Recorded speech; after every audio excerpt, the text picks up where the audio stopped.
caught in the act. Sarah Jenkins smoothed her green blouse and tried to look nonchalant as she strolled into Bookmark Haven, the cozy independent bookstore in the heart of downtown. Her latest novel, Whispers in the Willows, had hit the shelves last week, and she couldn't resist the urge to check on its placement. Again, as she walked towards the fiction section, Sarah rehearsed her excuse in case anyone recognized her. "Oh, just picking up a gift for my niece," she'd say. Or perhaps, "I'm looking for some inspiration for my next book." Anything but admitting she was here to nudge her own novel into a more prominent position. Rounding the corner of the mystery aisle, Sarah froze. There, standing right in front of the J section where her book should be, was a tall man in a blue shirt, his back to her. Something about his stance seemed oddly furtive. Sarah's eyes narrowed. She'd know that artfully tousled hair anywhere. Mark Richards, her literary nemesis whose supernatural romance novels always seemed to edge hers out of the bestseller lists. What was he doing here? And more importantly, what was he doing with her books? As if sensing her presence, Mark turned, a copy of Whispers in the Willows in his hands. Their eyes met, mutual shock and embarrassment mirrored in their expressions.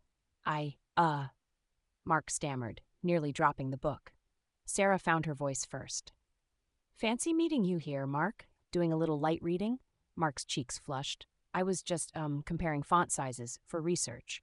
"Really?" Sarah arched an eyebrow. "And does this research involve shoving my book behind that potted plant?" Mark had the grace to look ashamed. "Okay, you caught me. But come on, Sarah. You can't tell me you're here by coincidence." Sarah opened her mouth to protest, then closed it again. She sighed. "Fine. I came to check on my book, too. Happy?" A moment of silence passed between them then, unexpectedly. They both burst into laughter.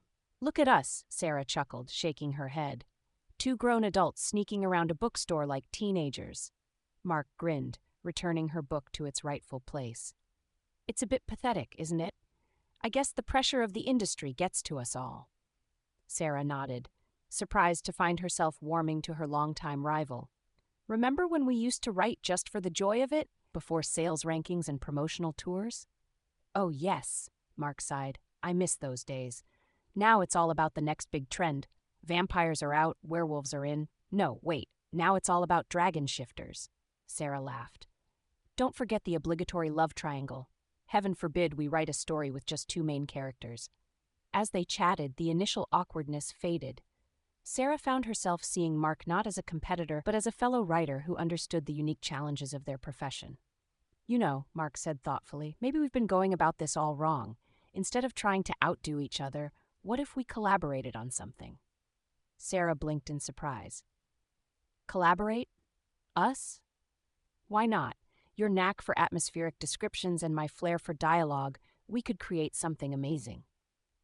The idea was intriguing. Sarah had to admit, beneath her rivalry with Mark, she'd always respected his writing.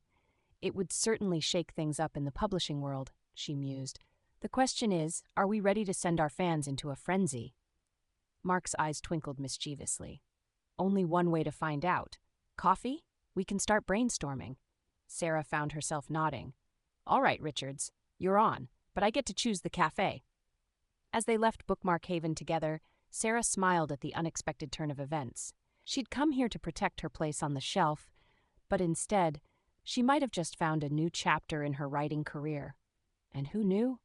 Maybe their collaborative novel would end up occupying that coveted spot by the front door.